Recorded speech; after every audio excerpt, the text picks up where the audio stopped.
Anteriormente, en la guerra que creó los Estados Unidos, 20 años antes de encabezar una revolución, un joven George Washington se vio envuelto en un tipo de guerra muy diferente. Sus órdenes eran obligar a los franceses a abandonar los bosques de Pensilvania. ¡Fuego! Pero los indios, la tercera fuerza de este conflicto, tenían sus propias motivaciones.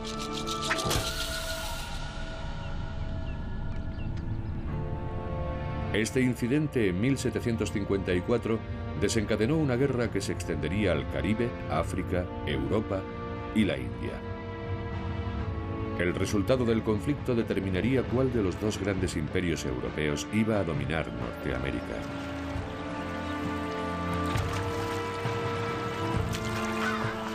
Y atrapados en mitad del conflicto estaban los indios. Los franceses reclaman la tierra que se extiende a un lado del río y los ingleses la que hay al otro lado. ¿Dónde está la tierra de los indios? Los indios se ven cada vez más involucrados en la guerra. En 1755, acompañando a una reducida fuerza francesa, derrotan al poderoso ejército británico y matan al general Edward Braddock. Pero en 1759, Gran Bretaña consigue sonadas victorias. Los franceses intentan defender sus territorios. La fortaleza de Louisbourg ha caído. Ahora el camino a Quebec está totalmente abierto. ¿Cómo vamos a defender el oeste?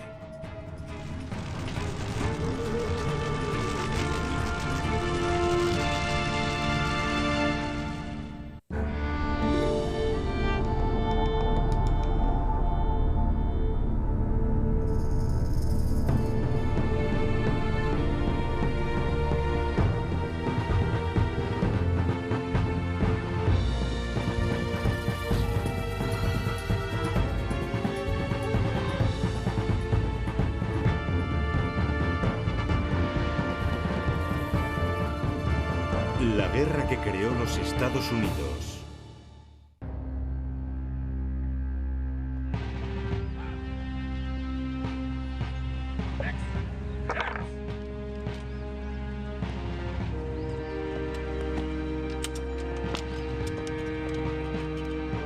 Cuarto episodio.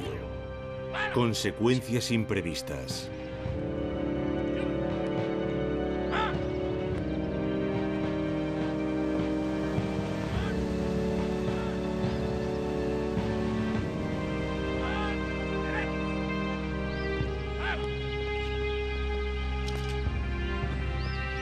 ¿Ha encontrado algún punto débil?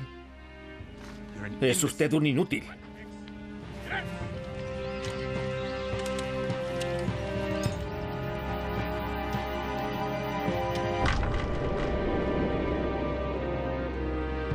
El teniente general James Wolfe, un hombre enfermizo pero muy ambicioso, arde en deseos de probar su valía en el campo de batalla. Durante 2 meses ha estado esperando el momento. Su ejército está acampado en la orilla opuesta, listo para tomar la ciudad de Quebec, cuando consiga forzar al marqués de Montcalm a presentar batalla. Pero el marqués no quiere enfrentarse a los británicos. Dejemos que Wolfe se entretenga donde está. Si le rechazamos, tal vez vaya a otro lugar donde pueda hacernos auténtico daño. Después de 3 meses de espera, Wolfe no ha conseguido aún tomar la ciudad.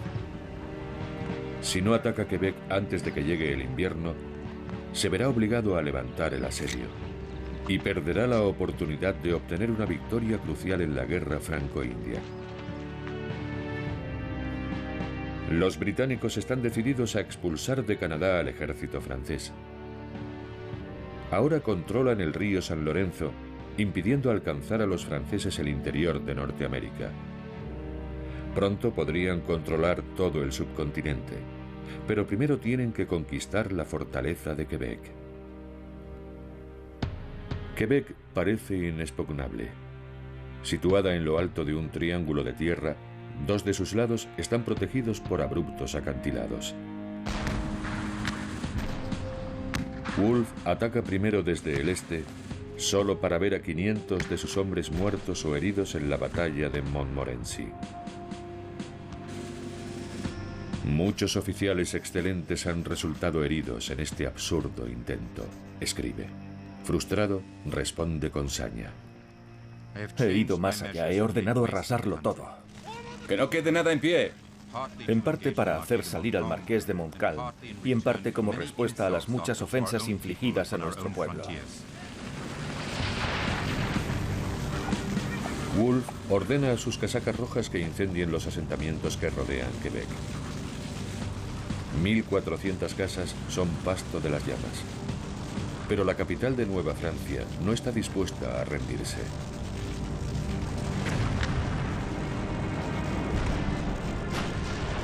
Las fuerzas británicas intentan someter Quebec con su artillería. Los incendios que devastan la ciudad dan lugar a algunos de los momentos más terribles de toda esta guerra. Pero para Luis XV, la lucha por Norteamérica no es más que una parte de una guerra global con Gran Bretaña. En lugar de refuerzos, envía ánimos a Montcalm y le escribe: «La corona confía plenamente en vuestro celo y en vuestro conocimiento. Vos sabéis qué es lo mejor que puede hacerse para salvar Canadá». Wolfe empieza a desesperarse. Ha caído víctima de la fiebre, como muchos de sus soldados. Al final del verano, un tercio de su ejército está incapacitado para entrar en combate. Los británicos llevan 6 semanas bombardeando la ciudad. Pero Montcalm sigue sin salir a luchar.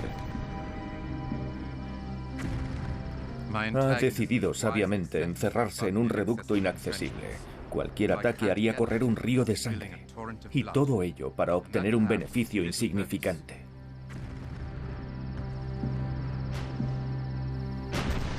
Wolfe está convencido de que morirá pronto y teme que su pasividad mancille su memoria. Por fin, en septiembre, los británicos descubren un camino que, tras ascender un abrupto acantilado, lleva a las llanuras que se extienden al oeste de Quebec. En una audaz maniobra nocturna, 4.500 hombres escalan el acantilado. Lo hacen en menos de 5 horas. El factor sorpresa funciona. Al amanecer, los británicos forman en la llanura de Abraham, delante de las murallas de la ciudad. Wolfe emplea un tipo de formación innovador. Despliega a sus hombres en 2 filas, en vez de las 3 tradicionales, para cubrir los 800 metros de ancho que mide la llanura. Montcalm sabe que las tropas británicas son más disciplinadas que las suyas. Pero la línea enemiga le parece especialmente delgada y piensa que una columna de sus hombres podría romperla.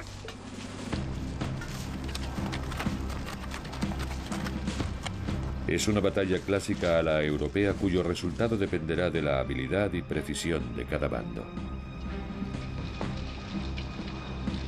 Pero según avanzan los franceses, se pierde el orden y su línea se quiebra. No habíamos avanzado 200 pasos cuando la izquierda empezó a retrasarse y el centro a adelantarse.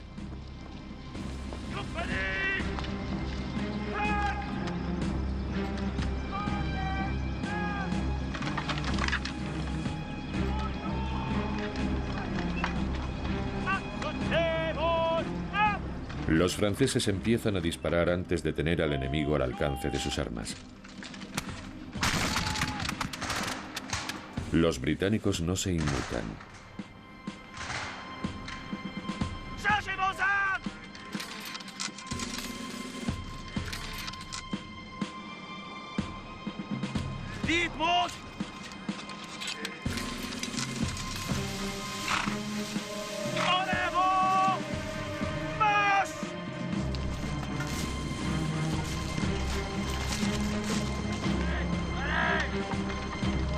Wolfe espera hasta el último momento para conseguir el máximo efecto.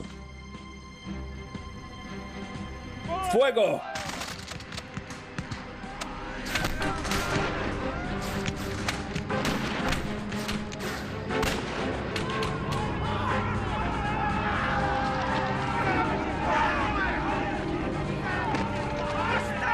El ataque británico es demoledor.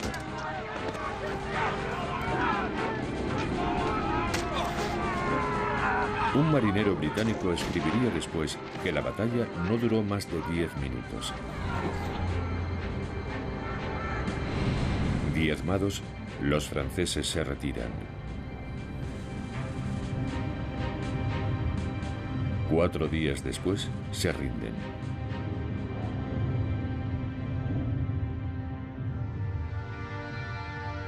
Durante la batalla, Wolfe resulta herido en la muñeca y en el pecho.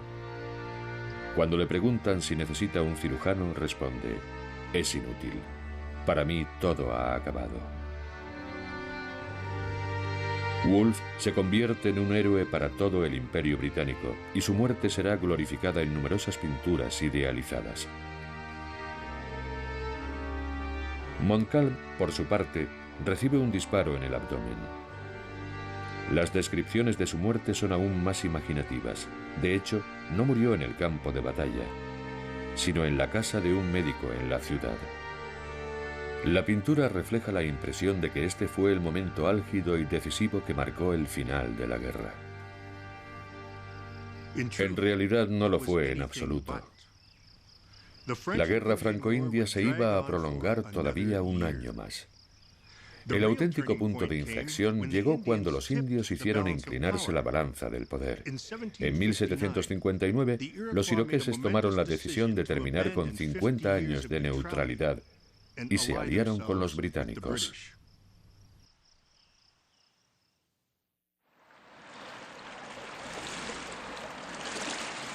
En el verano de 1760, Gran Bretaña se prepara para tomar Montreal, el último reducto de los franceses. El primer paso será superar los rápidos de aguas blancas del río San Lorenzo. El viaje se hará aún más peligroso cuando intenten atravesar los territorios controlados por los Mohawk canadienses, aliados de los franceses.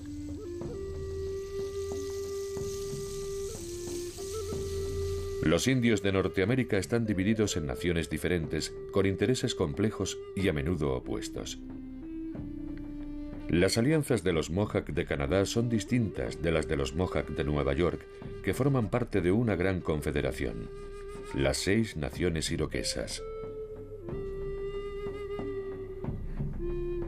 Estos son los pueblos indios que se alían con los británicos.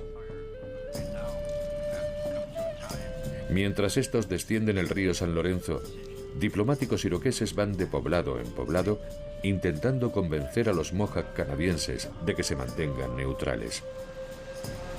La expedición tendrá éxito gracias a sus esfuerzos. Pero los iroqueses, los hombres más valiosos de esta expedición, acusan el desprecio y la desconfianza del comandante del ejército, el general Jeffrey Amherst. Amherst orquesta una impresionante campaña. 3 ejércitos británicos convergen sobre Montreal al mismo tiempo. La superioridad de sus fuerzas es abrumadora. El resultado es una rendición incruenta. El 8 de septiembre de 1760 termina la guerra franco-india. El caballero de Bougainville se presenta ante el general Amherst. General, vengo en nombre del gobernador general Vaudreuil con instrucciones de proponer un armisticio hasta que se pueda determinar si se ha firmado la paz en Europa. Dígale al gobernador general que he venido a tomar Canadá y que no pienso aceptar nada que no sea eso.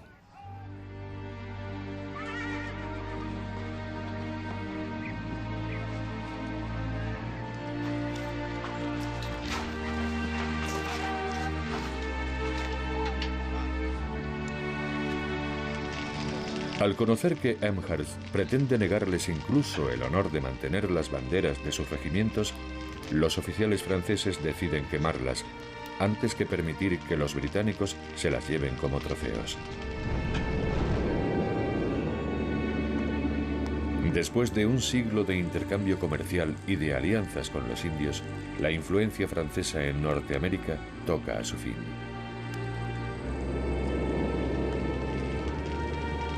La guerra franco-india finalmente ha terminado. Voltaire escribiría en tono jocoso que al retirarse de Canadá, Francia solo ha perdido unas cuantas aranzadas de nieve. Por supuesto, habían perdido mucho más. Las posesiones de Gran Bretaña se convierten de repente en un imperio de más de 2 millones de kilómetros cuadrados. El potencial de estas tierras es incalculable. Pero los británicos descubrirán pronto que los frutos de la victoria imperial también traerán las semillas de la desintegración de un imperio.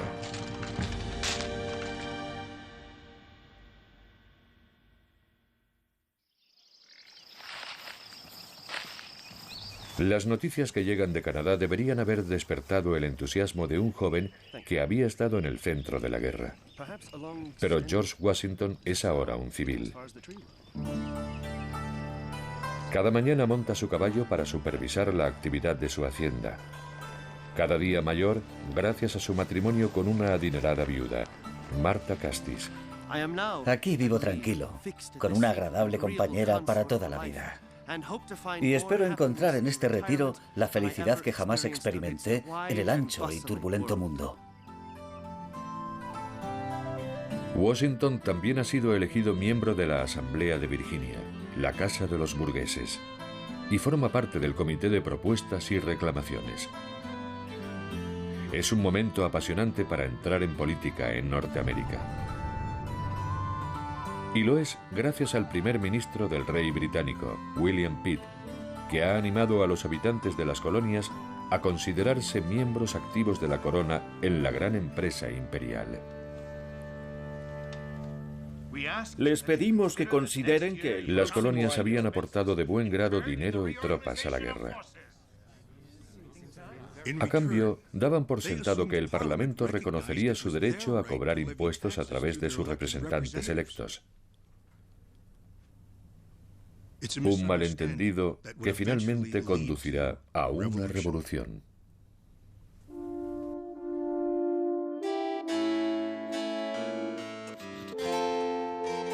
Tras su victoria en Montreal, el general Amherst queda encargado de mantener el orden en las colonias, además de recibir un título de caballero.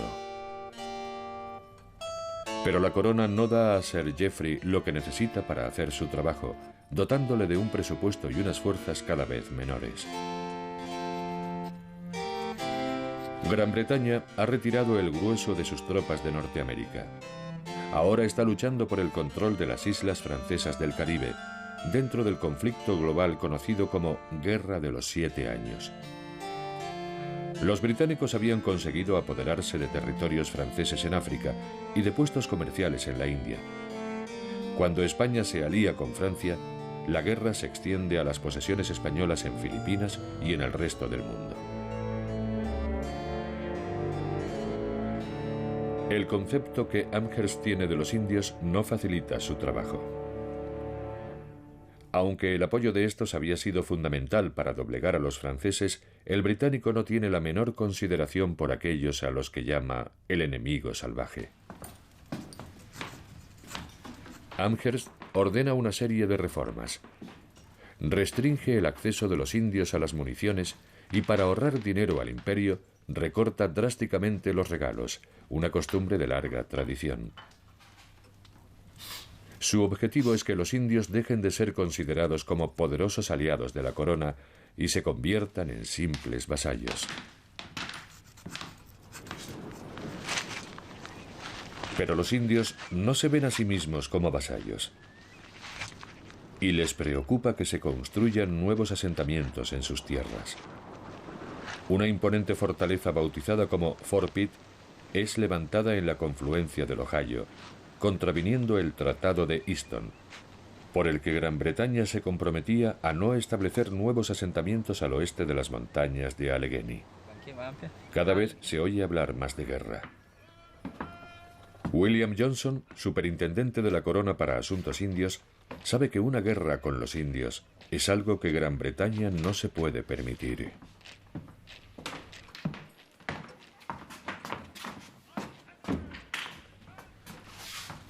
Excelencia, he sido informado de que los indios de las 6 naciones, especialmente los Shawnee y los Delaware, están muy descontentos.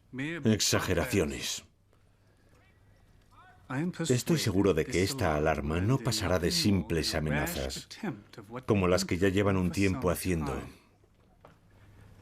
Dicen que queremos hacerlos esclavos al establecer tantos puestos en sus tierras. Estoy convencido de que la única forma de tratar a esos salvajes es mantenerlos debidamente sometidos y castigar sin excepción a los transgresores. Buenos días, señor.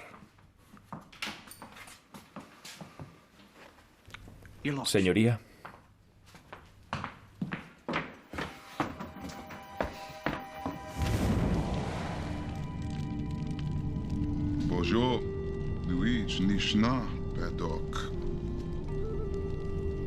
Hermanos, los ingleses nos han tratado sin ningún respeto.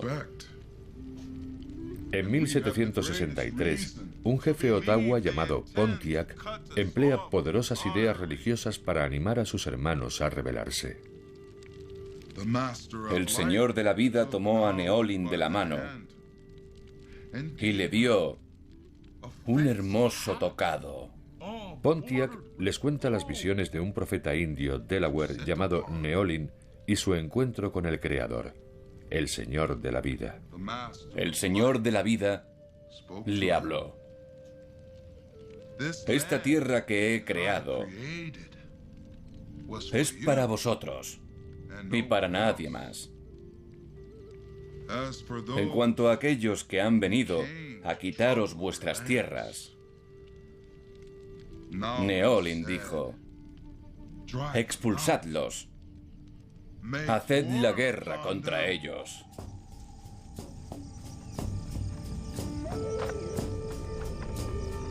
Los cinturones de guerra difunden el mensaje de Pontiac.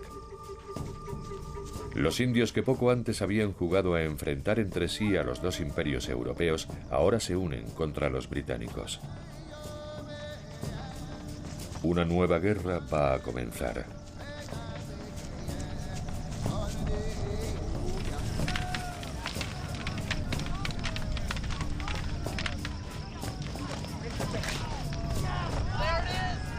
La mañana del 2 de junio de 1763, guerreros de las naciones Ojibwa y Sauk están celebrando un acalorado partido de Bagatiway, o como los franceses lo llaman, lacrosse.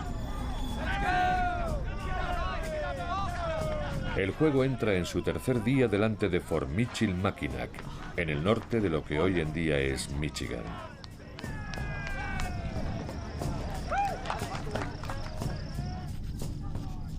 El partido queda reflejado en los escritos de uno de los primeros comerciantes ingleses que se aventura en estos territorios, Alexander Henry. Yo no había salido a ver el juego, que se celebraba a las puertas del fuerte. Dediqué mi tiempo a escribir cartas.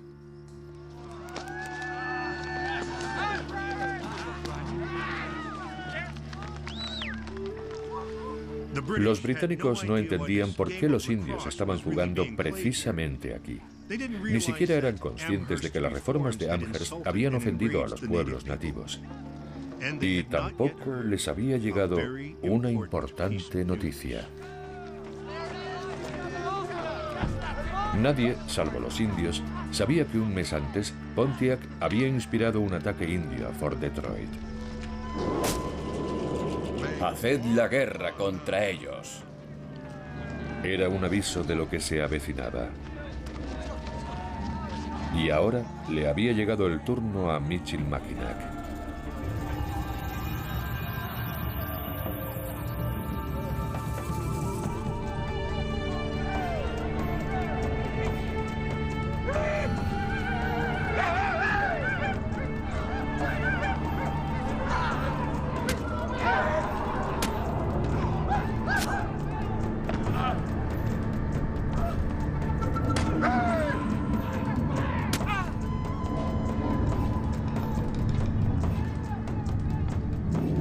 Me acerqué al instante a la ventana y vi a un grupo de indios dentro del fuerte. Estaban matando y arrancando la cabellera a todos los ingleses que encontraban. Los moribundos gritaban y se retorcían bajo el cuchillo y el tomahawk.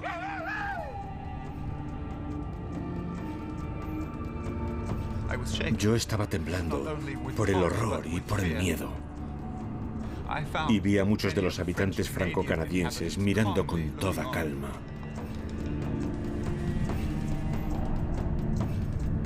El ataque a Michilimackinac no sería el último. Los puestos británicos fueron cayendo uno tras otro en manos de los indios. La nueva guerra se extendió rápidamente. Bajo el mando de Amherst, los británicos pierden, a excepción de 3, todos sus grandes fuertes en los territorios salvajes a manos de los indios inspirados por Pontiac. Cientos de soldados y miles de civiles son asesinados o capturados.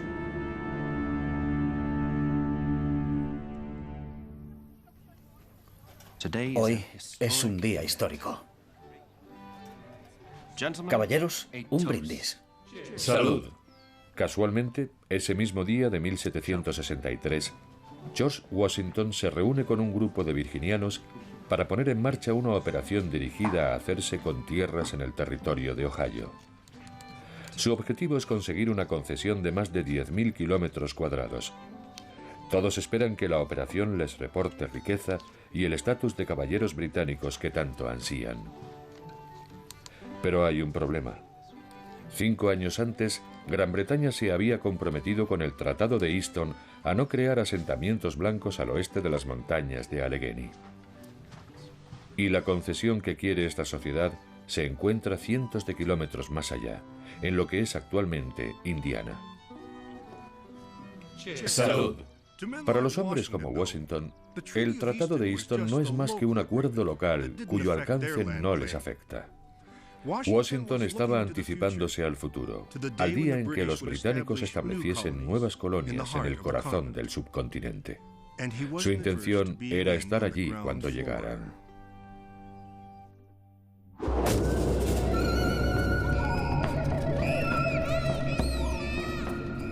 La guerra de Pontiac sigue adelante y Gran Bretaña pierde el control de la frontera.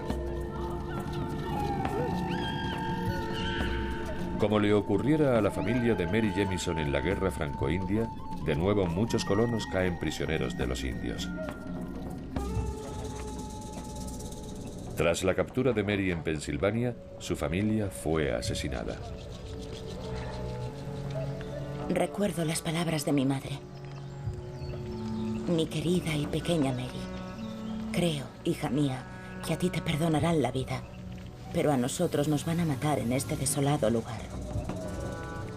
Ten cuidado y no olvides la lengua inglesa.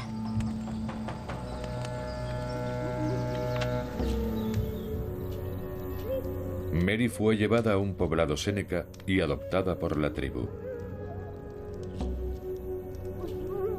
Con la frontera de nuevo en guerra y la multiplicación de casos como el de Mary, la presión sobre Jeffrey Amherst va en aumento.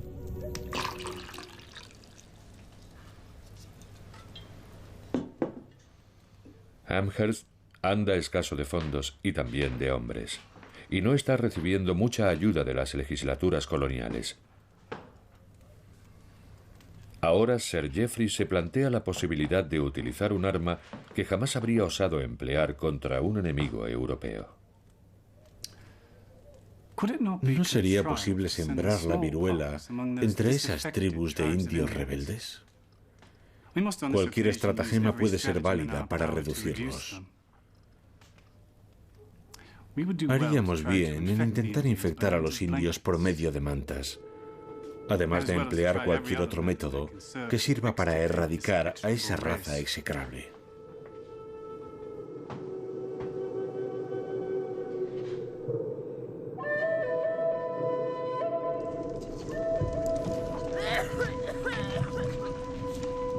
La viruela ya había hecho estragos entre los indios. Las órdenes de Amherst no cambiaron mucho las cosas.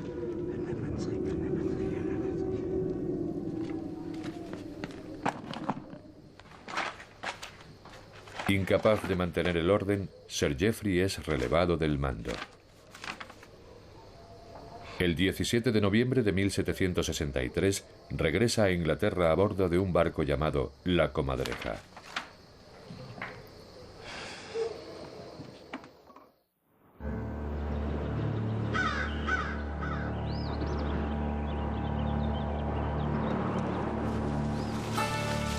Aunque los ataques indios han disminuido, sigue habiendo tensión en la frontera de Pensilvania. A principios de diciembre, Matthew Smith y unos amigos de Paxton, Pensilvania, esparcen un falso rumor acerca de la presencia de indios hostiles en las inmediaciones del pueblo. De hecho, los indios de Conestoga son agricultores pacíficos.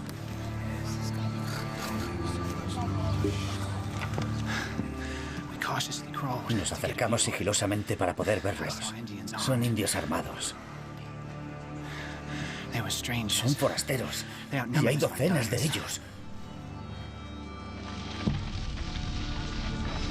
El 14 de diciembre, 50 hombres armados caen sobre Conestoga. Lejos de haber docenas, solo encuentran a 6 indios en el campamento.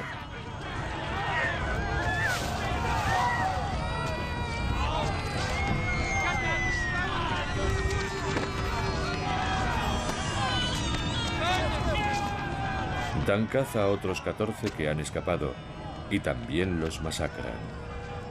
Arrancan las cabelleras de los niños para conseguir un mayor efecto.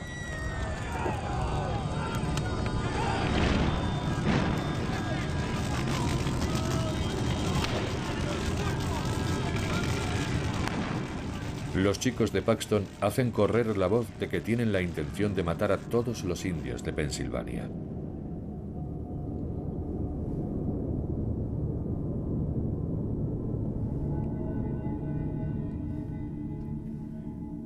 En un esfuerzo por detener la matanza, los británicos y los indios de Ohio establecen una tregua. Se firma un tratado y cientos de prisioneros de los indios son devueltos, algunos en contra de su voluntad.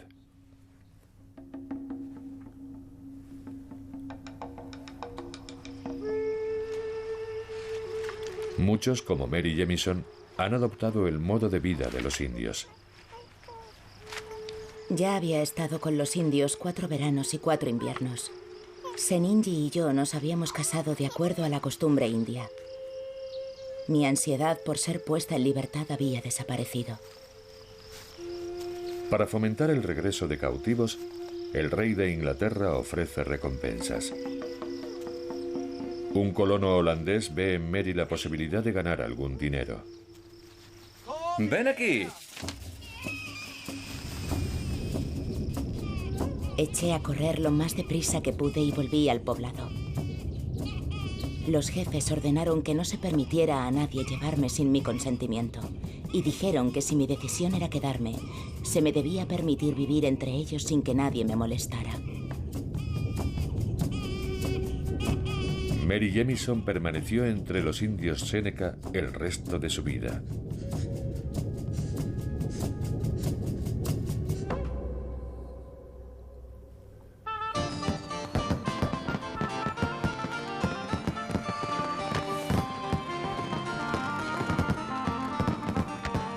En febrero de 1763, Gran Bretaña y Francia firman el Tratado de París, dando fin a la Guerra de los 7 años.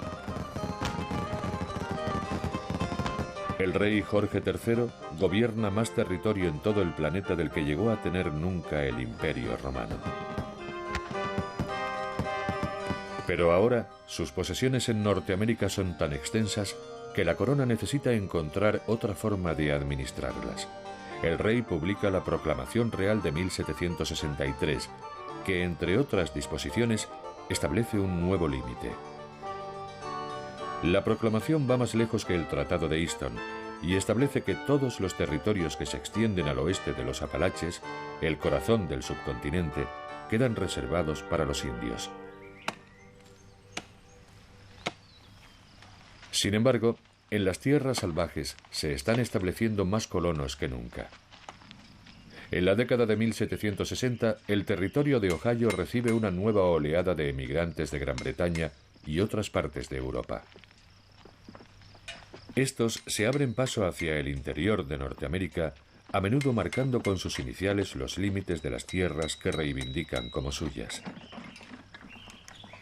Las cartas de amigos y parientes que sirvieron en las fuerzas británicas durante la Guerra Franco-India animan a los inmigrantes.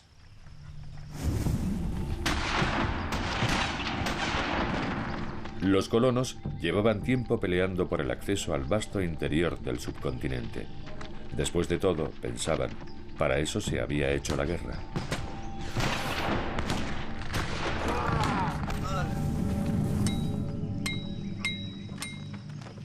Y ahora el rey declaraba que las tierras en las que se estaban asentando eran intocables y que estaban reservadas para los indios.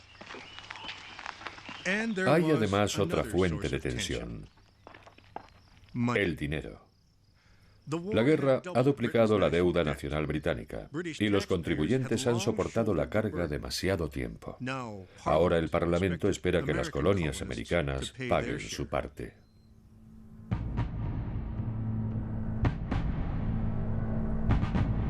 Un pequeño impuesto sobre el papel, la ley del timbre, provoca una reacción inesperadamente violenta en las colonias. Las revueltas estallan.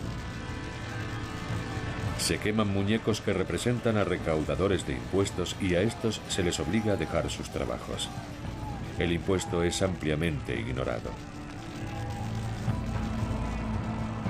¿Por qué se produce una reacción tan incendiaria? Las raíces de la frustración colonial se encuentran en la Guerra Franco-India. Ya en 1755 el general Braddock había encontrado en los colonos una obstinada resistencia a participar en los gastos de la guerra. No irán a decirme que no pueden hacer que esas insignificantes asambleas cumplan la voluntad del rey. Las relaciones cambian cuando William Pitt se convierte en primer ministro del rey y empieza a tratar a las colonias con respeto. Cartas, señores, de Londres. Las administraciones coloniales contribuyen de buen grado al esfuerzo bélico al escuchar que serán considerados miembros de pleno derecho del imperio, con los mismos derechos que los británicos. Pero ahora el Parlamento establece este nuevo impuesto sin su consentimiento. Los habitantes de las colonias se sienten traicionados.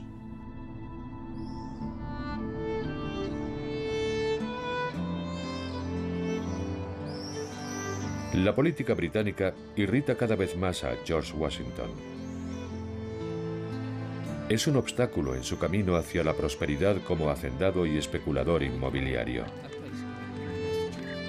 En el otoño de 1770, Washington visita a su explorador, que ha seleccionado varios terrenos de interés en el territorio de Ohio. El viaje le lleva de vuelta a los lugares donde años atrás peleó por el Imperio Británico. Cerca de la confluencia del Ohio, donde estuvo a punto de morir en la primera batalla real de la guerra, en Fort Necessity.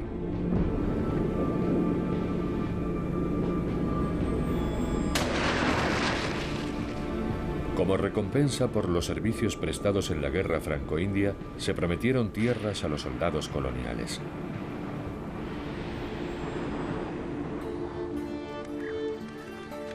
Ahora, Washington ha venido hasta aquí para cobrarse su recompensa. Pero, dado que la Proclamación Real de 1763 reserva el oeste para los indios, sabe que no puede tomar posesión de estas tierras, todavía. Aunque, como otros muchos, está convencido de que eso no tardará en cambiar. Durante el viaje, Washington cena en Fort Pitt. He visto algunos terrenos verdaderamente excelentes. Se abre una ventana a la oportunidad para los aventureros en estas tierras, donde un hombre emprendedor con muy poco dinero puede crear los cimientos de una noble hacienda en los nuevos asentamientos, para sí mismo y para la posteridad. ¿Y qué hay de la proclamación? ¿No debemos respetar las tierras reservadas a los indios? Es evidente que tenemos que darles algo para mantener la paz. No puedo ver en esa proclamación otra cosa que una medida provisional para mantener calmados a los indios. Pero caerá, sin duda, en unos pocos años. Pero la corona aún no lo ha consentido. Con consentimiento o sin él, los asentamientos se extienden como la pólvora. Calculo que el año pasado hubo entre 4 y 5.000. Y este año igual. Los caminos siguen atestados de carretas que se dirigen al Ohio. A todo aquel que desprecie la oportunidad de reservarse buenas tierras y de algún modo marcarlas e identificarlas como suyas, no volverá a presentársele la oportunidad.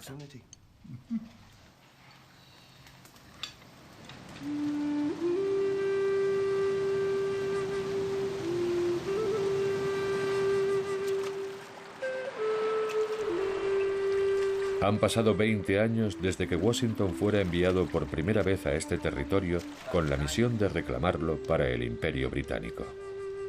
Su guía en aquel viaje fue el jefe séneca Guyasuta.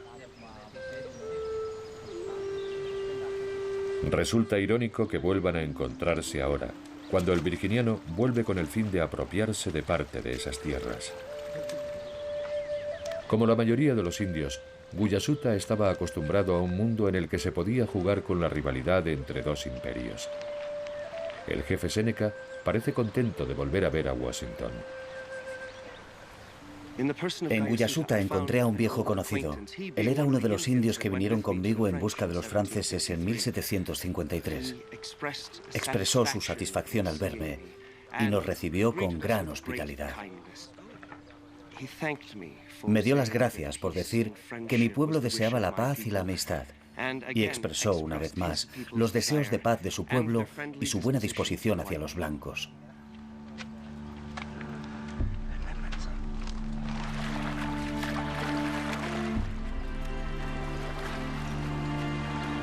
A pesar de su cordialidad, Guyasuta sabe que Washington no ha venido a hacerle una visita de cortesía, sino a adquirir tierras. La política británica es lo único que contiene a Washington y lo que indigna a casi todos los habitantes de las colonias.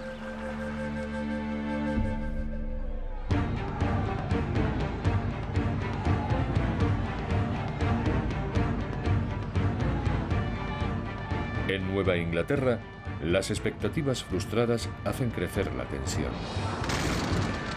La actitud británica se percibe como torpe y arbitraria. Una revuelta se salda con 5 muertos por disparos de los casacas rojas en la conocida como la masacre de Boston. Gran Bretaña es acusada de pisotear los derechos de las asambleas coloniales y los radicales reivindican cada vez con más insistencia el derecho de autogobierno. En diciembre de 1773, la situación empeora a causa de un nuevo impuesto, esta vez sobre el té. La reacción británica al Tea Party de Boston es tajante. Las tropas de la corona toman las calles y se reescribe el fuero de la colonia.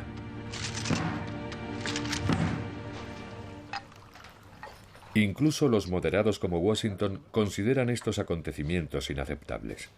Cuando él y sus colegas expresan su solidaridad con Boston, el gobernador real disuelve la legislatura de Virginia. Sus miembros vuelven a reunirse en la cercana taberna de Raleigh. Por mi parte, no me comprometo a decir dónde se debe trazar la línea entre Gran Bretaña y las colonias, pero soy de la opinión de que esa línea debe trazarse y de que nuestros derechos deben ser claramente establecidos. Preferiría que esta disputa hubiese sido dirimida por la posteridad, pero la crisis ha caído sobre nosotros y nuestros derechos deben ser defendidos. Y sin embargo, aún en este momento de crisis, colonos como Washington no muestran interés por independizarse del imperio. Consideran que esto es solo una disputa familiar, no una llamada a la revolución. Este retrato muestra a Washington con un gorjal, distintivo de los oficiales británicos, y representa su fidelidad a la corona. En septiembre de 1774, durante el primer Congreso Continental, Washington y otros representantes de las colonias piden un esfuerzo coordinado para responder a las acciones británicas.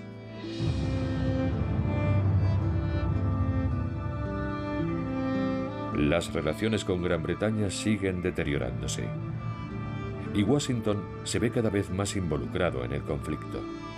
Un gran número de admiradores llega a Mount Vernon buscando su consejo político y militar. Los norteamericanos se preparan para defender lo que consideran sus derechos, por la fuerza de las armas si es necesario.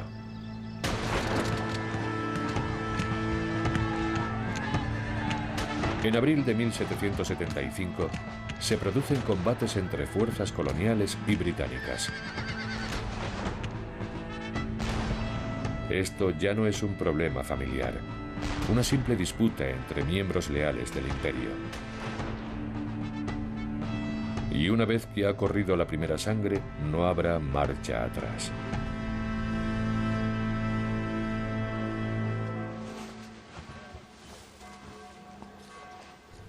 Con Boston bajo asedio, se convoca un segundo Congreso Continental. Washington ya no aspira a convertirse en caballero británico. Hasta entonces solía encargar que cortaran sus trajes a la última moda de Londres. A este congreso asistirá con el uniforme que él mismo ha diseñado para la nueva milicia de Virginia. Han pasado 20 años desde que aquel joven e ingenuo coronel fuera enviado a las tierras salvajes para librar una batalla que sería el detonante de una lucha épica. Ahora se prepara para una nueva guerra. El segundo Congreso Continental tiene que organizar esta guerra y decidir quién va a dirigir sus fuerzas. Washington, bienvenido. Algunos interpretan su uniforme como una declaración de que está listo para tomar el mando de las fuerzas coloniales. John Adams escribió: "Su gran experiencia y capacidad en asuntos militares son de gran valor para nosotros". Y es el mismo Adams quien lo nombra comandante de las fuerzas continentales. Habiéndose acordado que se debe nombrar a un general, el caballero George Washington es elegido por unanimidad.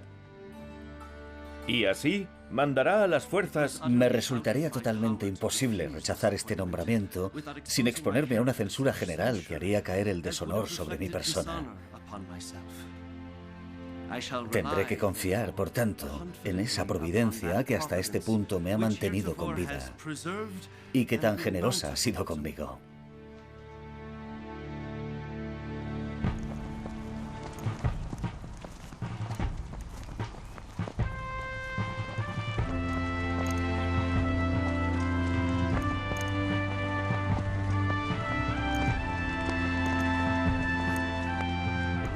Un año después, Washington prepara para la batalla unas variopintas tropas continentales. ¡Presenten armas!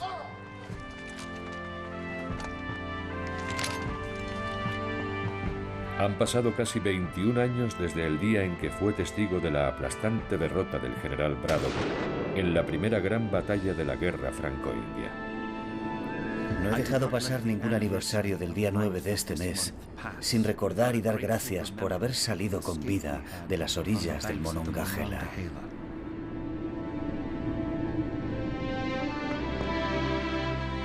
Washington espera que esa misma providencia que salvó su vida aquel horrendo día les ayude a vencer en la batalla que se avecina. ¡Armas al hombro! ¡Ar! Como él, muchos de estos soldados son veteranos de otra guerra. Una guerra en la que habían luchado con fervor por la causa de su imperio, nunca en su contra. Qué inesperado y qué irónico. Gran Bretaña ganó la batalla por hacerse con Norteamérica, pero al hacerlo, desató pasiones que conducirían a su pérdida. Señores, esta es una declaración de los representantes de los Estados Unidos de América y del Congreso General reunido. Cuando en el curso de los acontecimientos humanos se hace necesario para un pueblo disolver los lazos políticos, La historia del actual rey de la Gran Bretaña es una historia de repetidos agravios y usurpaciones, encaminados directamente... irritando a los habitantes de las fronteras, los indios bárbaros y feroces, cuyo método de hacer la guerra es la destrucción indiscriminada. Y que toda vinculación política entre ellas y el Estado de la Gran Bretaña queda y debe quedar totalmente disuelta. ¡Hip, hip! ¡Hurra! ¡Hip, hip! ¡Hurra! ¡Hip, hip! ¡Hurra!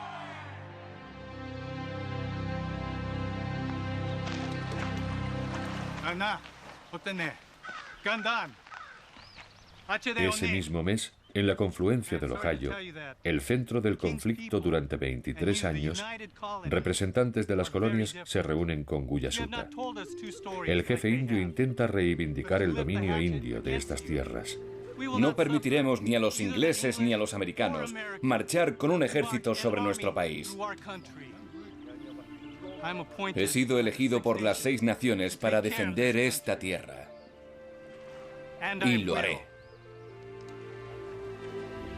Guyasuta lo intentó. Pero para mantener la independencia de su pueblo, necesitaba un poderoso aliado. Los franceses ya no volverían, y los británicos les habían abandonado a su suerte. Bajo el mandato del presidente Washington, los indios fueron expulsados de las tierras que Guyasuta había jurado defender. En 1754, nadie en Norteamérica podía imaginar que una disputa territorial en una región salvaje acabaría por transformar el mundo. Pero eso fue justamente lo que hizo la Guerra Franco-India, expulsando al Imperio francés de Norteamérica, permitiendo creer a los británicos que tenían un poder sin límites, convenciendo a los colonos de que tenían que enfrentarse a ese poder, incluso hasta el punto de hacer una revolución, y privando a los pueblos indios de los aliados que necesitaban para proteger sus tierras y su independencia.